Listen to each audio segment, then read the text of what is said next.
आजच्या या विजयी संकल्प मेळाव्यासाठी मंचावर उपस्थित असणारे देशाचे नेते, तरुणांसाठी जेव्हा सगळं काही संपलेलं असतं, भिंतीला पाठ लागलेली असती, तेव्हा संकटासमोर शरण जायचं की पूर्ण ताकदीनिशी लढून संकटाला पायाखाली घ्यायचं, ते लढायचं कसं असतं ते शिकवणारे आदरणीय शरदचंद्रजी पवार साहेब,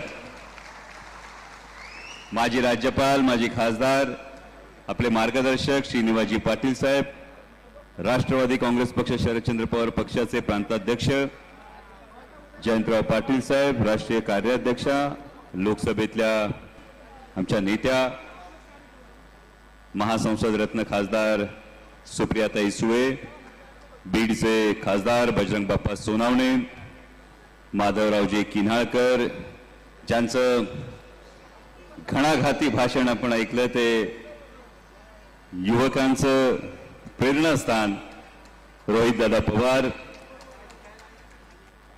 युवकांचे प्रदेशचे अध्यक्ष महबूबाई शेख, विद्यार्थीचे प्रदेशचे अध्यक्ष सुनीलजी गव्हाणे, प्रवक्ते विकासजी लवांडे, रविकांतजी वरपे, आझमभाई पानसरे, अजित भाऊ गव्हाणे, शहराचे युवकांचे अध्यक्ष इम्रानभाई शेख, शहराचे अध्यक्ष तुषारजी कामटे, महिलांच्या अध्यक्षा ज्योतिताई निंबाळकर, सुमनताई पवळे, सुधीरजी मुंगसे, मानवजी कांबळे, मारुतीजी बापकर, आणि ज्यांचं मनापासून खरं तर कौतुक केलं पाहिजे, त्याचं कारण पुढे सांगतो, त्या सुलक्षाताई शिलवंत, उपस्थित असणारे सगळे व्यासपीठावरील सगळे मान्यवर, सगळे पत्रकार बांधव आणि आपण सगळेजण. खरं तर विजयी संकल्प मेळावा म्हणत असताना थोडंसं मागं सुद्धा डोकावून पाहिलं पाहिजे, कारण लोकसभेच्या निवडणुकीचा धुरळा खाली बसत असताना लोकसभेच्या निवडणुकीचा गुलाल हा राष्ट्रवादी काँग्रेस पक्ष शरदचंद्र पवार पक्षाच्या प्रत्येक कार्यकर्त्याच्या अंगा खांद्यावर असताना हा पुन्हा गुलाल अंगावर घ्यावा या भावनेतून हा विजय संकल्प मेळावा घेतला गेला. पण जेव्हा लोकसभेची निवडणूक होती तेव्हा खरोखर परिस्थिती वेगळी होती आणि तुषार भाऊ असतील, सुलक्षणाताई असतील, पिंपरी चिंचवड शहरातले जे या अडचणीच्या काळात जे सगळे लढवय्ये संघर्षाच्या काळात सोबत राहिले, त्या प्रत्येकाचं मला मनापासून कौतुक आहे, मला मनापासून अभिमान आहे. कारण असं म्हणतात की बापाच्या घराच्या अंगणात ऊन आलं तर शेजारच्या घराच्या सावलीत जाणारे अनेक असतात, त्या सावलीच्या अंगणात ऊन आलं का परत बापाच्या घरावर सावली आली का परत सावलीत येणारे अनेक असतात.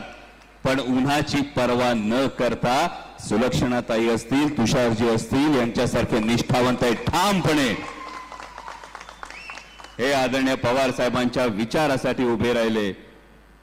सुनीलजी तुमचंही त्यामध्ये नाव आहे, सुधीरजी तुमचंही त्यामध्ये नाव आहे, अशी अनेक नाव आहेत, काशीनाथ भाऊ आहेत, इम्रान भाऊ आहेत, आमचे भोसले साहेब आहेत, या सगळ्यांचीच नावं यामध्ये आहेत. विनायकजी रणसुभे आहेत, घनश्यामजी खेडकर आहेत. पण खरोखर हा प्रश्न पडला होता साहेब की भोसरी विधानसभेच्या वेळी नेमकं काय करायचं, भोसरी विधानसभा क्षेत्रात शिरूर लोकसभा मतदारसंघात नेमकं काय करायचं हा प्रश्न होता. आणि सुधीर भाऊ त्यावेळी शिवपुत्र संभाजी महानाट्याचं भोसरीमध्ये आयोजन केलं होतं. हे आयोजन केलेलं असताना रोहित दादा अनेकांना अडचण होती की मुख्य दारातून येऊन प्रेक्षागृहात बसण्याची अनेकांना अडचण होती. आणि नंतर जेव्हा घोडा घेऊन मी प्रेक्षागृहात जायचो तेव्हा गाव जत्रा मैदानात ना रस्त्याच्या बाजूला डावीकडे टपरा आहे, त्या टपऱ्यावर अनेक जण उभे असायचे आणि विकास बापू मी त्या चेहऱ्यांकडे बघत राहायचो, कुठले तरी यातले ओळखीचे चेहरे तिकडे टपऱ्यावर तरी उभे दिसतील याची कायम अपेक्षा असायची. पण आज आनंद या गोष्टीचा आहे की त्यावेळी वाटलं होतं शंभूराजांच्या प्रेमामुळे तुम्हाला ओढून आणता येईल, पण पवार साहेबांच्या जादूमुळे आज तुम्ही सगळे व्यासपीठावर आलात, याबद्दल तुमचं मनापासून मी आभार मानतो. आणि अजित भाऊ खरोखर एका अर्थी नशिबान म्हटलं पाहिजे, हा गमतीचा भाग आहे पण नशिबान म्हटलं पाहिजे, कारण अध्यक्षांना थोडा कमी वेळ भोसरी विधानसभेमध्ये देता आला. त्यामुळे नेमकं कोणी विरोधात काम केलं हे कदाचित अध्यक्षांचं थोडंसं दुर्लक्ष झालं असेल, पण ज्याला आपण म्हणतो की ही सुधारणा जी करून घ्यायची आहे, कारण परिस्थिती तशी होती. विरोधक दावा करत होते 70,000 मतांची आघाडी ही भोसरी विधानसभेमध्ये शिरूर लोकसभा मतदारसंघामध्ये घेतली जाणार.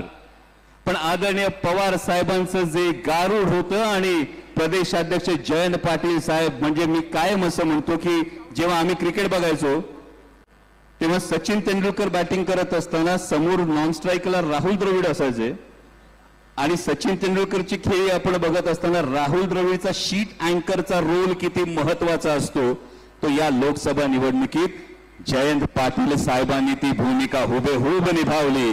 म्हणजे जेव्हा विरोधक 70,000च्या लीडचा दावा करत होते तेव्हा जयंत पाटील साहेब भोसरी विधानसभेमध्ये येऊन 3 बैठका घेत होते, महाविकास आघाडीचं कोऑर्डिनेशन करत होते आणि मग शिवसेनेची सगळी फळी असेल, राष्ट्रवादी काँग्रेस पक्ष, शरदचंद्र पवार पक्षाची टीम असेल, म्हणजे आज या मंचावरही शिवसेनेच्या त्या सगळ्या लढवय्यांचा उल्लेख करणं बाप्पा तितकंच गरजेचं आहे.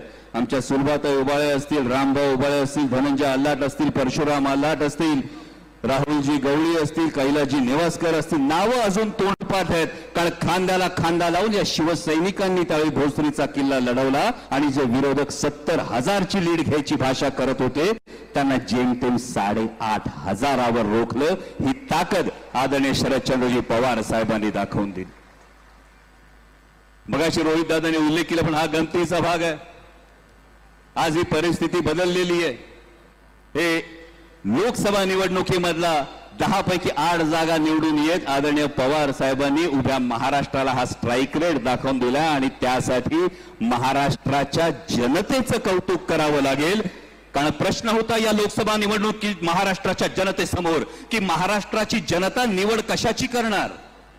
महाराष्ट्राची जनता ही पैशाच्या मागे, महाराष्ट्राची जनता ही प्रलोभनांच्या मागे जाणार की महाराष्ट्राची जनता ही तत्व, निष्ठा आणि स्वाभिमान जपणार. माझ्या महाराष्ट्रानं तत्व, निष्ठा आणि स्वाभिमान जपला यासाठी महाराष्ट्राच्या प्रत्येक नागरिकाचं हे मनापासून कौतुक केलं पाहिजे.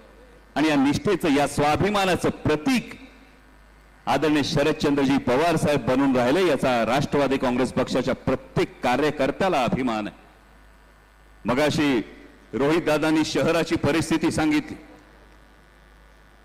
जयंत पाटील साहेब, ग्रामीण भागात आम्ही लोकसभेचा प्रचार करत असताना कांद्याच्या पिकाविषयी बोलत होतो, आपण कपाशीच्या पिकाविषयी बोलतो, सोयाबीनच्या पिकाविषयी बोलतो, पण पिंपरी चिंचवड शहरात मला पत्रकार बांधवांनी सांगितलं की काही मोजके लोक वेगवेगळी पिकं घेतात. आजकाल SRAचं पीक घेतलं जाते, STPचं पीक घेतलं जाते, टक्केवारीचं पीक घेतलं जाते, कॉन्ट्रॅक्टचं पीक घेतलं जाते. म्हणजे एकीकडे इंद्रायणी माई फेसाळली, STPच्या प्लांटची शहानिशा झाली पाहिजे असं म्हटलं जातं आणि त्यावेळी एकाच कंपनीला 90% STPची कामं कशी जातात हा शहराला मोठा प्रश्न पडतो.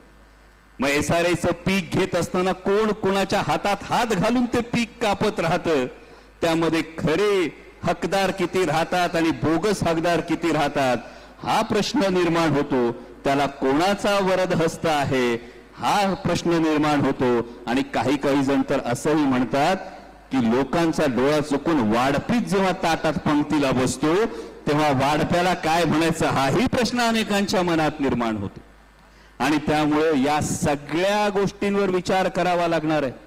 कारण लोकप्रतिनिधींचे जर काही नातेवाईक, जे पत्रकार बांधव चर्चा करतात की लोकप्रतिनिधींचे नातेवाईक, ताई बरोबर ना,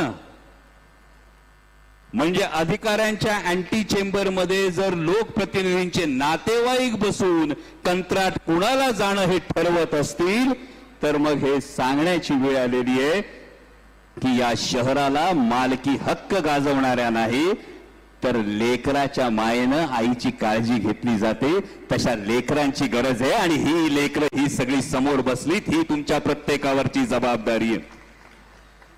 पण फार सविस्तर यावर बोलणार नाही कारण महापालिकेची निवडणूक अजून पुढे. येणाऱ्या विधानसभेमध्ये ट्रेलर दाखवू, विधानसभेच्या प्रचाराला येतो तेव्हा ट्रेलर दाखवतो आणि महापालिकेच्या निवडणुकीला पिक्चर दाखवू. पण मगाशी रोहित दादा तुम्ही म्हणालात की उद्या इथं कुणाचा तरी मेळावा आहे, पण मला तर असं कळलं की मेळावा जयपूरला असणार आहे. हा कारण ती पिंक सिटी आहे. इंजीनियरिंग टॉप की, फिर एमबीए टॉप किया, और अब मैं मला तर असं कळलं की मेळावा जयपूरला असणार आहे.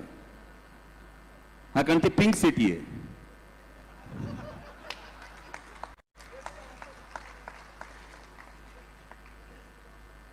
म्हणजे कोणी कुठला रंग वापरावा याविषयी कोणाचं दुमत नाही.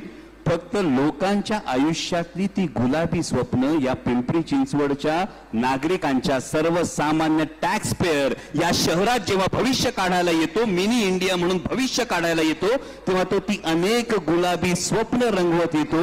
तेव्हा तो गुलाबी रंग हा पिंपरी चिंचवडच्या नागरिकांच्या स्वप्नात दिसावा, केवळ राजकीय व्यासपीठावर नाही, असं सर्वसामान्य पिंपरी चिंचवडच्या नागरिकाचं मत आहे. कारण आता महाराष्ट्र राज्याची परिस्थिती, परवा एका बांधवांनी मला सांगितलं, राष्ट्रपिता महात्मा गांधींच्या 3 माकडांचं शिल्प हे अनेकांना ठाऊक आहे. बुरा मत बोलू, बुरा मत सुनो, बुरा मत देखो. बरोबर जयंत साहेब?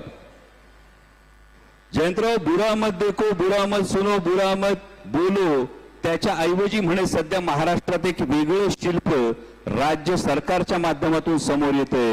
एक आहे भला मत बोलो, म्हणजे चांगलं बोलू नका, कसा निवडून येतो बघतोस तुला, असं भला मत बोलो असंही काही लोक म्हणतात. काही जण म्हणतात भला मत सुनो, म्हणजे राष्ट्रीय स्वयंसेवक संघाच्या द ऑब्झर्व्हर मध्ये टीका येते, साप्ताहिक विवेक मध्ये टीका येते, पण काही प्रवृत्ती कानावर हात ठेवून बसलेली आहेत.